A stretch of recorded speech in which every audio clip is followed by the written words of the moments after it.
Кочани во осмина финалето од купот ја совлада екипата на Овчеполе и заслужено се пласираше меѓу 8 најдобри екипи.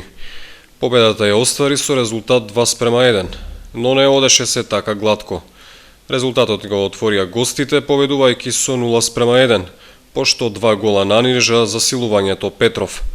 Шанса за реванш нема, но Овчеполе може да му врати на кочанскиот второлигаш за поразот веќе в сабота, кога на програмата е редовното коло од втората македонска футсал лига, во која се среќаваат токму овие две екипи. А одложен е стартот на пролетниот дел од правенството во третата лига Исток. До 5 март, кога истече рокот, само 5 екипи ја уплатиле котизацијата, и тоа со 1934, Напредок Здравје Радово, Беласица, Брегалница Голак и Каменица Саса. Од таборите на третолигашите, котизацијата ја оценија за висока, што е причина екипите за сега да не можат да ги соберат средствата, поради што е пролонгиран стартот на пролетната полусезона на неодредено време до изнаоѓање заемно задоволително решение. Викендов на стадионот Никола Мантов е дербито на 13-тото коло во женската фудбалска лига.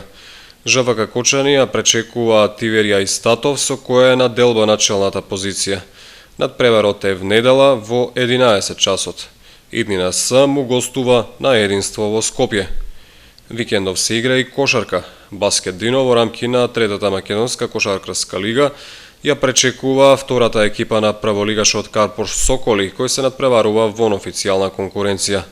Надпреварот се игра во спортската сала кај гимназијата Лјупчо Сантов в сабота со почеток во 18 часот.